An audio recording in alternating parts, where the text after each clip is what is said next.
Hello friends, ये हमारा DElEd entrance exam का 13वां प्रैक्टिस सेट है। इसके पहले हम लोगों ने 12 और प्रैक्टिस सेट को डिस्कस कर लिया था। अगर आपने भी डीएलएड का फॉर्म भर रखा है और आप भी डीएलएड में एडमिशन लेना चाहते हैं तो ये वीडियो आपके लिए काफ़ी ज़्यादा इम्पोर्टेंट है और इसमें काफ़ी ज़्यादा इम्पोर्टेंट प्रश्न दिए हुए हैं। डीएलएड का एग्ज़ाम जो कि 30 मार्च से होने वाला है, 30 मार्च। ये काफ़ी ज़्यादा नज़दीक है, ज़्यादा टाइम नहीं बचा हुआ है, तो अपना तैयारी को अच्छे से करते रहें। बीच में आपको स्टॉप नहीं करना है, काफ़ी ज़्यादा कम समय बचा हुआ है। इस वीडियो से आपको एग्ज़ाम के लिए काफ़ी ज़्यादा लाभ मिलने वाला है। सारे प्रश्नों को आपको अच्छे से देखना है। यहाँ पे हम लोग हिंदी, इंग्लिश और जीके जीएस के प्रश्नों को डिस्कस कर रहे हैं। सारे को आपको अच्छे से देखना है और उनको याद रखने का कोशिश करना है। एग्ज़ाम में आपको अवश्य लाभ मिलेगा। तो शुरू करते हैं हमारा आज का पहला प्रश्न, जो कि हिंदी का प्रश्न है। पहला प्रश्न है, दिए गए वाक्यांश के लिए एक शब्द दीजिए। एक शब्द यहाँ पे देना है, रास्ता दिखाने वाला। रास्ता दिखाने वाला को क्या कह सकते हैं? आपको भी साथ में कमेंट बॉक्स में आंसर करना है और आपको ये बताना है कि आपका कितना सही हो रहा है। आपको काउंट करना है कि आपने कितना सही किया है। रास्ता दिखाने वाला, इसके लिए कौन सा शब्द यूज होगा? इसका सही आंसर होगा मार्गदर्शक। ये बिल्कुल सही है, मार्गदर्शक या फिर पथ प्रदर्शक भी बोला जाता है। ये सभी किसको बोला जाता है? तो रास्ता दिखाने वाला को बोला जाता है। ये तो इजी प्रश्न था। अगला प्रश्न है कि दिए गए वाक्य का वह भाग ज्ञात करें जिसमें कोई त्रुटि है। यहाँ पे एक वाक्य है, यहाँ पे चेक करना है कि कहाँ पर त्रुटि है, ये बताना है। लिखा हुआ, यदि आप अपनी और अपनी परिवार की भलाई चाहते हैं तो यहाँ से चले जाओ। यदि आप अपनी और अपनी परिवार की भलाई चाहते हैं तो यहाँ से चले जाओ। यहाँ पे आपको कहाँ पे मिस्टेक लग रहा है? यहाँ पे मिस्टेक और अपनी परिवार की यहाँ पे नहीं होना चाहिए था। यहाँ पे होना चाहिए था और अपने परिवार की होना चाहिए था, और अपने परिवार की होना चाहिए। तो यहाँ पे ये वाला गलत है, यानी कि ये दूसरा वाला सही आंसर होगा। अगला प्रश्न है कि अटखेलियाँ सूझना मुहावरे का क्या अर्थ है? अटखेलियाँ सूझना, इस मुहावरे का क्या अर्थ है, ये आपको बताना है। अटखेलियाँ सूझना मतलब दिल लगी करना। अटखेलियाँ सूझना मतलब दिल लगी करना, ये आपको याद रखना है। दिए गए शब्द का विलोम शब्द चुनना है। मांसाहारी, मांसाहारी का विलोम क्या होगा? मांसाहारी का विलोम होगा शाकाहारी। मांसाहारी का विलोम शाकाहारी होता है। जो मांस खाते हैं मांसाहारी कहलाते हैं, जो साग सब्जी खाते हैं उसको शाकाहारी कहते हैं। सही वर्तनी वाले शब्द का चयन करना है। यहाँ पे साक्षर, साक्षर, साक्षर कौन सा लिखा हुआ है? साक्षर सही से ये बताना आपको। तो ये तीसरा वाला बिल्कुल सही है, साक्षर, ये बिल्कुल सही है। दिए गए शब्द के पर्यायवाची का चयन करना है। किनारा, किनारा का पर्यायवाची कौन सा है? किनारा को तट भी बोलते हैं, ये सही है बिल्कुल। किनारा को तट भी बोला जाता है, ये आपको पता होगा। रिक्त स्थानों को भरने के लिए उपयुक्त शब्द का चयन करना। अच्छे बालक डैश करते हैं। अच्छे बालक क्या करते हैं? अच्छे बालक चोरी करते हैं, ये तो नहीं होगा। लड़ाई नहीं होगा। गाली गलौज, ये भी नहीं होगा। पढ़ाई, ये पढ़ाई बिल्कुल यहाँ पे सही आ जाएगा। सही वर्तनी वाले शब्द का चयन करना है। यहाँ पे सही वर्तनी वाला शब्द का चयन करना है। पत्रकार, पत्रकार कौन सा सही लिखा हुआ है? सही आंसर होगा पत्रकार, ये तीसरा वाला बिल्कुल सही है। यहाँ पे क्या दिया गया है?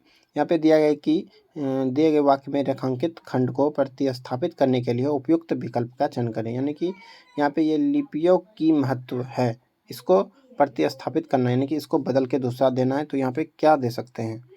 सही विकल्प क्या होगा, ये बताना है। यहाँ पे लिपियों की महत्व नहीं होना चाहिए था, यहाँ पे लिपियों का महत्व होना चाहिए था। तो ये चौथा नंबर वाला सही हो जाएगा। अगला प्रश्न है, दिए गए शब्द का विलोम चुनना है। योग का विलोम क्या होता है? योग, योग आप लोग जानते होंगे, योगा वगैरह, योग। और एक होता है योग जो कि प्लस भी होता है। तो यहाँ पे इसका विलोम क्या होगा, ये बताना है। योग का विलोम क्या होता है? जोड़ना होता है। और वियोग का मतलब होता है अलग होना, ये सही हो जाएगा। सदा रहने वाला, सदा रहने वाला कौन सा शब्द के लिए यूज होता है?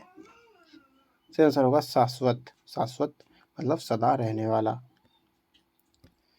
दिए गए निम्नलिखित में से उस विकल्प का चयन करें जो पाँव जमीन पर ना पड़ना इस मुहावरे का अर्थ है। पाँव जमीन पर ना पड़ना, इस मुहावरे का क्या अर्थ होगा? पाँव जमीन पर ना पड़ना, इसका अर्थ होगा अत्यधिक खुश होना, अत्यधिक खुश होना। यहाँ पे देखना है कि कहाँ पे त्रुटि दिया गया है, वो भाग को चुनना है जहाँ पे त्रुटि है। वनों की अंधाधुंध कटाई से स्वच्छ वायु मिलनी कठिन हो गई है, मिलनी कठिन हो गई है। यहाँ पे मिलनी नहीं होना चाहिए था, यहाँ पे होना चाहिए था मिलना, मिलना कठिन हो गया है, तो ये सही होता, मिलना कठिन हो गया है, तो ये वाला गलत दिया गया है। ठीक प्रश्नों को भरने के लिए उपयुक्त शब्द का चयन करना है। वह अलमारी डैश की बनी है, वह अलमारी डैश की बनी है, किसकी बनी है, मिट्टी की तो नहीं होगी, लोहा, हाँ लोहा, ये बिल्कुल सही हो सकता है, लोहा की बनी है। यहाँ पे वाक्य को प्रतिस्थापित करना है।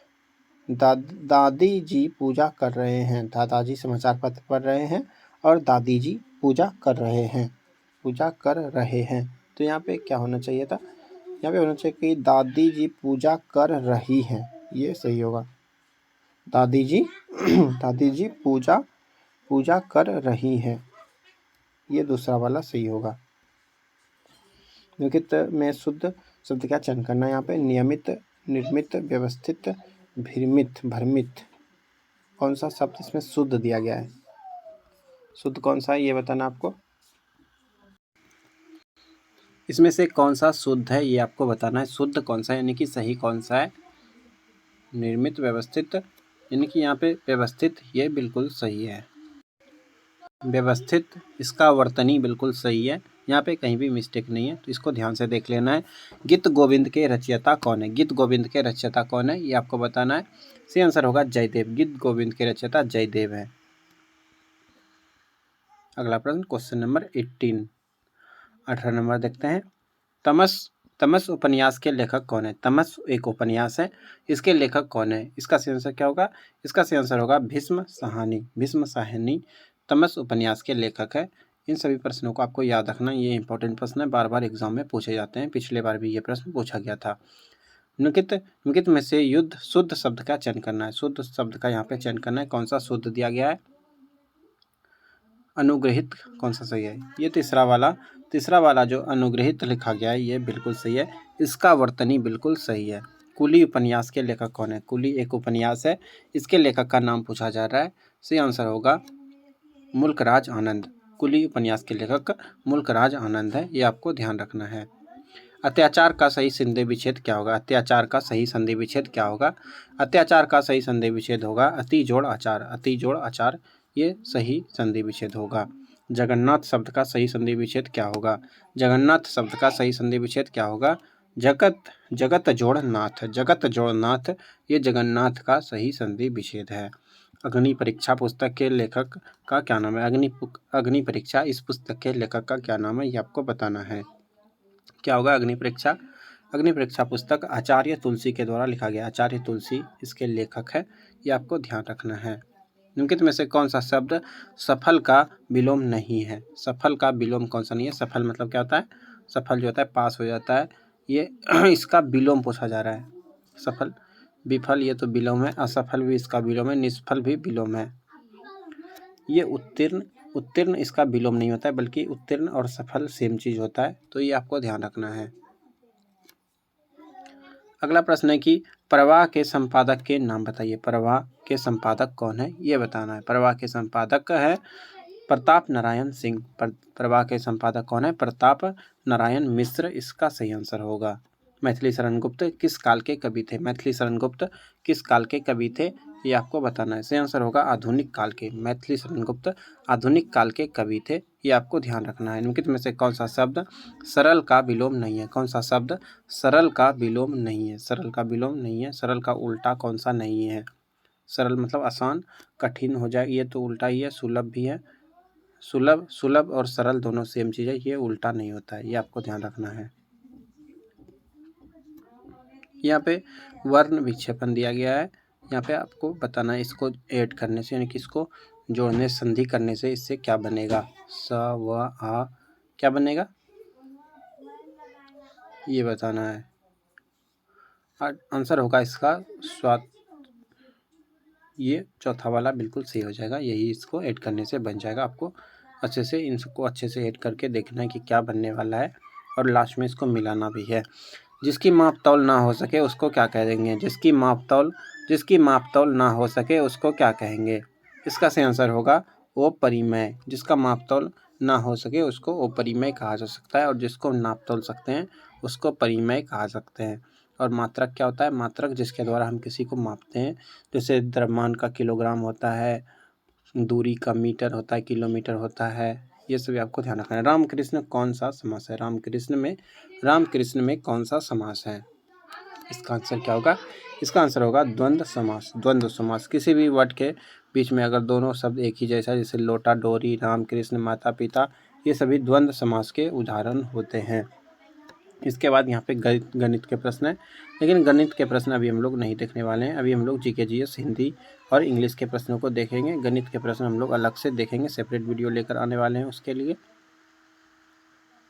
यहाँ से देखते हैं, यहाँ पे साइंस का प्रश्न है। साइंस का प्रश्न इसमें काफ़ी ज़्यादा इंपॉर्टेंट और अच्छे प्रश्न हैं, इसको आपको अच्छे से देखना है। ये सारे प्रश्नों, सारे एग्जाम के लिए आपको इम्पोर्टेंट हो सकता है। पहला क्वेश्चन है, इनमें से कौन संक्रामक रोग नहीं है? इनमें से कौन संक्रामक रोग नहीं है, ये बताना है। कौन सा संक्रामक रोग नहीं है, आपको भी बस साथ में कमेंट बॉक्स में बताना है। संक्रामक रोग कौन सा नहीं है? सही आंसर होगा कैंसर। कैंसर यहाँ पे ये संक्रमण के द्वारा नहीं फैलता है। उसके बाद हैजा, एंथ्रेक्स, मलेरिया, ये सभी संक्रामक रोग हैं। इनमें से कौन वो कार्बनिक यौगिक है? इनमें से कौन वो कार्बनिक यौगिक है? वो कार्बनिक यौगिक बताना है। सही आंसर होगा अमोनिया। अमोनिया का सूत्र क्या होता है? NH3 होता है। इसमें कार्बन का प्रतिशत नहीं होता है, इसलिए ये एक अकार्बनिक यौगिक होता है। इनमें से कौन रासायनिक प्रक्रिया नहीं है? कौन रासायनिक प्रक्रिया नहीं है? कौन सा प्रक्रिया रासायनिक प्रक्रिया नहीं है? इसका आंसर होगा दूध से आइसक्रीम बनना। दूध से आइसक्रीम बनना ये भौतिक प्रक्रिया है।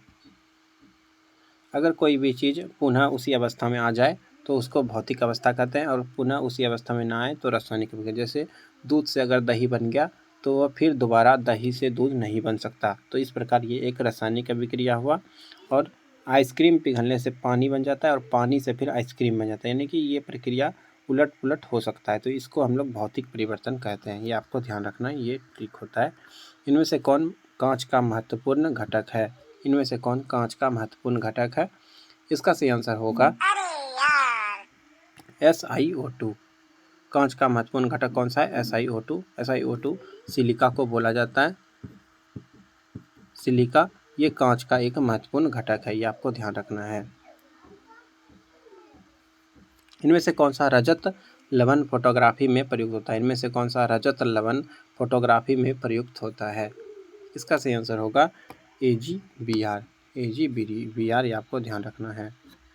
सिल्वर ब्रोमाइड फोटोग्राफी में प्रयोग होता है, याद रखना आपको। यहाँ पे दिया गया है एक रेडियोधर्मी तत्व की अर्धायु 6 महीना है। अर्धायु 6 महीना है। मूल सांद्रता का 1/16वां हिस्सा खोने में समय लगेगा। 16 में से एक हिस्सा बचना चाहिए, इसमें कितना समय लगेगा ये आपको कैलकुलेट करना है।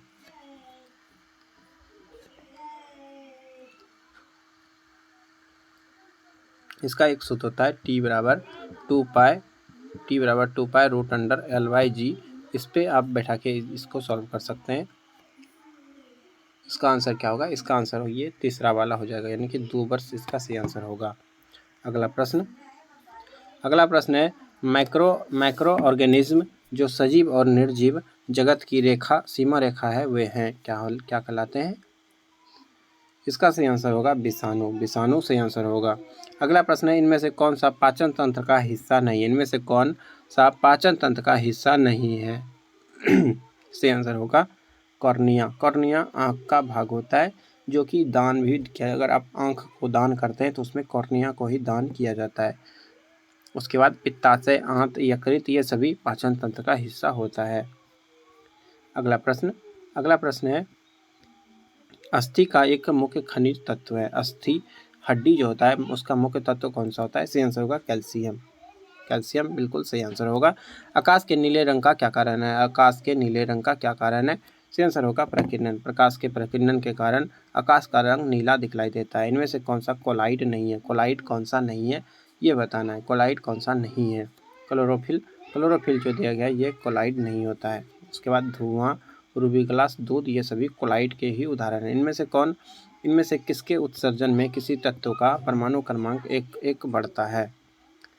किसके उत्सर्जन से किसी तत्व का परमाणु क्रमांक 1 बढ़ता है? क्या उत्सर्जित होगा तो उसका परमाणु क्रमांक 1 बढ़ जाएगा? सही आंसर होगा बीटा कण। बीटा कण उत्सर्जित होने के बाद परमाणु क्रमांक में 1 का वृद्धि हो जाता है। टेलीविजन के पर्दे पर चित्र किसके बम वर्षण के कारण बनते हैं? टेलीविजन के पर्दे पर चित्र किसके बम वर्षण के कारण बनते हैं? सही आंसर होगा इलेक्ट्रॉन के बम वर्षण के कारण बनते हैं। आकाशगंगा है, आकाशगंगा क्या है ये आपको बताना है। आकाशगंगा एक गैलेक्सी है। आकाशगंगा क्या है? गैलेक्सी है, ये आपको ध्यान रखना है। हमारी जो मंदाकिनी है उसका नाम आकाशगंगा है, गैलेक्सी से याद रखना है आपको।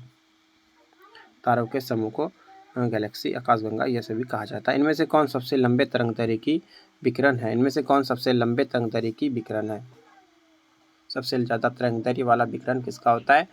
सही आंसर होगा मैक्रो तरंग। मैक्रो तरंग इसका बिल्कुल सही आंसर होगा। विकास की प्रक्रिया में मनुष्य का निकटतम प्राणी है। विकास की प्रक्रिया में मनुष्य का निकटतम प्राणी कौन सा है? सही आंसर होगा बंदर। बंदर सबसे निकटतम प्राणी। ऐसा माना जाता है कि मनुष्य भी पहले बंदर की प्रजाति में था।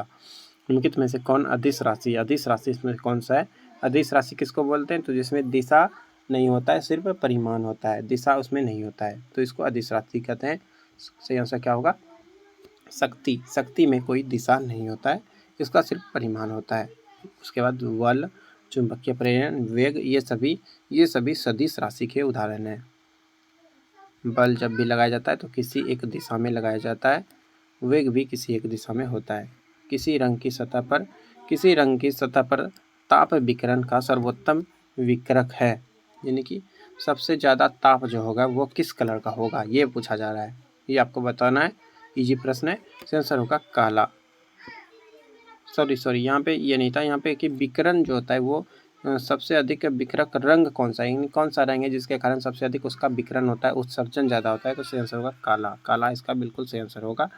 पानी का घनत्व अधिकतम किस तापमान पर होता है? पानी का घनत्व सबसे अधिक 4 डिग्री सेल्सियस पर होता है। 4 डिग्री सेल्सियस पर होता है, ये आपको ध्यान रखना है। सबसे ज़्यादा घनत्व कितने पे होता है? 4 डिग्री सेल्सियस पे।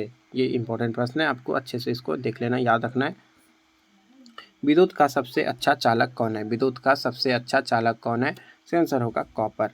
कॉपर, तांबा जिसको बोला जाता है, ये विद्युत का सबसे अच्छा चालक होता है। ऐसे तो चांदी सबसे अच्छा चालक होता है, लेकिन यहाँ ऑप्शन में नहीं दिया गया है, तो यहाँ पे कॉपर सही आंसर होगा। ऐसे चांदी का तार भी उपयोग नहीं होता है क्योंकि ये कॉस्टली होता है, तो ये जनरली कॉपर ये सबसे ज़्यादा यूज होता है, और ये काफ़ी ज़्यादा अच्छा भी होता है, टिकाऊ भी होता है। इनमें से किसे भारत का महान वृद्ध पुरुष कहा जाता है? भारत का महान वृद्ध पुरुष किसको कहा जाता है? भारत का महान बूढ़ा यानी कि महान वृद्ध किसको बोला जाता है? इसका सही आंसर होगा दादा भाई नौरोजी। दादा भाई नौरोजी सही आंसर होगा। आनंद मठ लिखा था, आनंद मठ किसने लिखा था? आनंद मठ के लेखक कौन है? सही आंसर होगा बंकिम चंद्र चटर्जी। बंकिम चंद्र चटर्जी आनंद मठ इन्होंने ही लिखा था। ये एक बंगाली उपन्यास है, बंगाली भाषा में इसको लिखा गया था। भारतीय स्वतंत्रता आंदोलन के इतिहास में उग्रपंथी, गरम दल, नरमपंथी, ठंडे दल से अलग कब हुए? यानी कि नरम दल और गरम दल ये कब अलग हुआ था, कब सेपरेट हुआ था, ये आपको बताना है। सही आंसर होगा 1907 में। 1907 में सूरत विभाजन भी हुआ था। इसी को क्या कहा जाता है? इसी को नरम दल और गरम दल विभाजन ये इसी समय भी हुआ था। सूरत विभाजन भी इसी समय हुआ था। बंगाल विभाजन 1905 में हुआ था, यह भी आपको ध्यान रखना है। 1905 में बंगाल विभाजन, 1907 में सूरत विभाजन और नरम दल गरम दल का विभाजन हुआ था 1905 में। अगला प्रश्न है 1905 में लंदन में होम रूल सोसाइटी की स्थापना किसने की थी? 1905 में लंदन में होम रूल सोसाइटी की स्थापना किसने की थी? इसका सही आंसर होगा श्याम कृष्ण वर्मा। श्याम कृष्ण वर्मा ने इसकी स्थापना की थी। अगला प्रश्न है कि अगस्त 1942 में अखिल भारतीय कांग्रेस पार्टी की मीटिंग में बम्बई में कौन सा प्रस्ताव पारित किया गया था? अगस्त 1942 में अखिल भारतीय कांग्रेस पार्टी की मीटिंग में बम्बई में कौन सा प्रस्ताव पारित किया गया था? इसका सही आंसर क्या होगा? इसका सही आंसर होगा भारत छोड़ो आंदोलन प्रस्ताव पारित किया गया था। भारत छोड़ो प्रस्ताव पारित किया गया था, ये आपको याद रखना है। इनमें से कौन सा नेता नरमपंथी था? नरम दल का नेता कौन था, ये यहाँ पे चूज करना है। नरम दल का नेता कौन था? सही आंसर होगा दादा भाई नौरोजी नरम दल से थे। अभी मैंने बताया नरम दल गरम दल कब अलग हुआ था, 1907 में अलग हुआ था। 1907 में सूरत विभाजन 1907 में और बंगाल विभाजन 1905 में हुआ था। ये सभी इंपॉर्टेंट ईस्वी है, इसको आपको रट लेना, अच्छे से याद रखना है।